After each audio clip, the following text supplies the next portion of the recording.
میری بہن، اگر فرصت ملے تو سوئے ہوئے شوہر کو کبھی غور سے دیکھنا. یہ وہ شخص ہے جس کا کبھی آپ کے ساتھ کوئی رشتہ تھا ہی نہیں، صرف نکاح ہی ہوا تھا کہ اس نے تمہارے اور تمہارے بچوں کے لیے نہ دھوپ کی پرواہ کی نہ سردی کی پرواہ کی.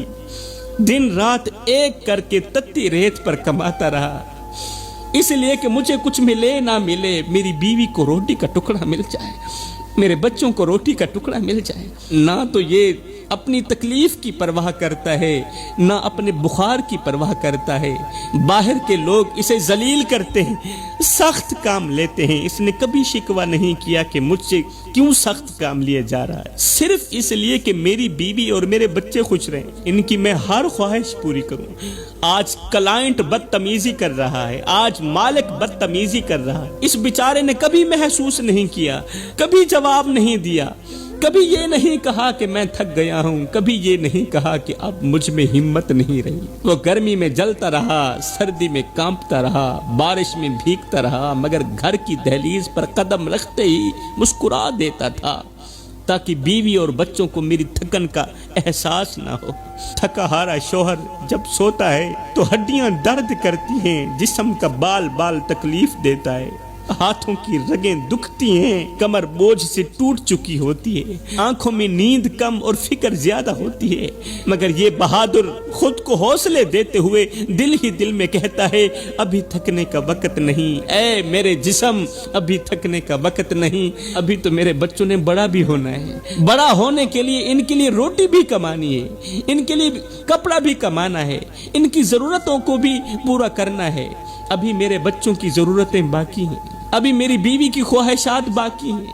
شوہر درد میں بھی خود کو تسلی دیتا ہے کہ اگر میں ٹوٹ گیا تو میرے گھر کا سہارا کون بنے گا، اگر میں ہار گیا تو میرے بچوں کے خواب کون پورے کرے گا. شوہر اپنے درد کو کچھ اس طرح چھپا لیتا ہے، اس طرح چھپا لیتا ہے کہ اگلی صبح پھر اسی حوصلے کے ساتھ کھڑا ہو جاتا ہے کہ شاید آج کا دن بھی اسی جد و جہد، اسی محنت کے ساتھ گزر جائے گا. مجھے کچھ ملے نہ ملے، میری بیوی کو روٹی کا ٹکڑا مل جائے. اب ایک طرف وہ بیچارہ شوہر ہے اور دوسری طرف بیوی ہے. تھوڑا سا مسئلہ بھی ہوتا ہے تو ڈنڈورا پیٹنے لگ جاتی اور بار بار ایک ہی جملہ بولتی ہے کہ تو نے میرے لیے کیا ہی کیا ہے، تو نے میرے لیے کیا ہی کیا ہے. بیوی کا یہ جملہ سن کر شوہر بیچارہ دل ہی دل میں رونے لگتا ہے. اس کا دل اندر ہی اندر سے چیخ کر کہتا ہے ہاں ہاں میں نے کچھ نہیں کیا، ہاں ہاں میں نے کچھ نہیں کیا. اپنی جوانی تیری ہر ایک خواہش پوری کرنے کے لیے میں نے قربان کر دی، ابھی میں نے کچھ نہیں کیا. تتی ریت پر کمزور کندھے پر بوجھ اٹھاتا رہا، بوریاں اٹھاتا رہا، ابھی میں نے کچھ نہیں کیا. مالک کا غصہ برداشت کیا، لوگوں کی باتیں سنی، ذلیل و خوار ہوتا رہا. کس کے لیے؟ تیرے لیے اور تیرے بچوں کے لیے. ابھی میں نے کچھ نہیں کیا. راتوں کو تھکا ہوا جسم لے کر آیا مگر بچوں کے لیے مسکرا کر بیٹھ گیا، نہیں کہا کہ میں تھکا ہوا ہوں، ابھی میں نے کچھ نہیں کیا. اپنی خواہشیں مار دیں، اپنے خواب دفن کر دیے صرف اس لیے کہ میری بیوی کے چہرے پر خوشی رہے. ابھی میں نے کچھ نہیں کیا. اپنی جوانی کی طاقت مزدوری میں جلا دی، ہاتھوں کی لکیروں کو محنت کی دھول سے بھر دی. کبھی اپنی تکلیف کا ذکر نہیں کیا، کبھی اپنے دکھ کا حساب نہیں مانگا، صرف ذمہ داری ہی اٹھاتا رہا اس سوچ کی بنیاد پر کہ مجھے کچھ ملے نہ ملے، میری بیوی کو روٹی کا ٹکڑا مل جائے، میری بیوی کی ہر ایک خواہش پوری ہو جائے. ہاں ہاں شاید میں نے واقعی کچھ نہیں کی. میری بہن، ایک لمحے کے لیے سوچ تو صحیح کہ اگر ایک دن یہ شخص تیرے گھر واپس زندہ نہ آئے تو تیرا کیا بنے گا.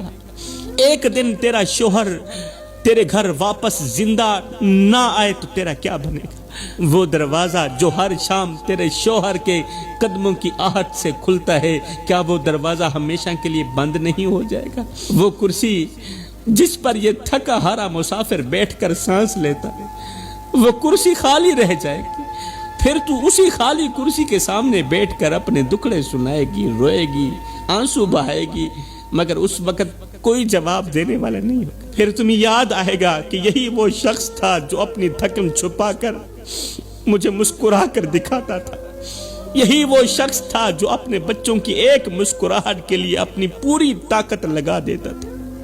پھر شاید دل سے ایک آہ نکلے گی کہ کاش میں نے اس کی خاموشیوں کو سمجھ لیا ہوتا، کاش میں نے اس کے درد کو پڑھ لیا ہوتا، کاش میں نے کبھی اس کے سر پر ہاتھ رکھ کر یہ کہہ دیا ہوتا کہ تم تھک گئے ہو، تھوڑا سا آرام بھی کر لو۔ کیونکہ اصل سچ یہ ہے کہ دنیا میں بہت سے رشتے مل جاتے ہیں، مگر جو رشتہ بیوی اور شوہر کے درمیان ہوتا ہے وہ صرف ساتھ رہنے کا نہیں ہوتا، وہ ایک دوسرے کی زندگی سنبھالنے کا رشتہ بھی ہوتا ہے۔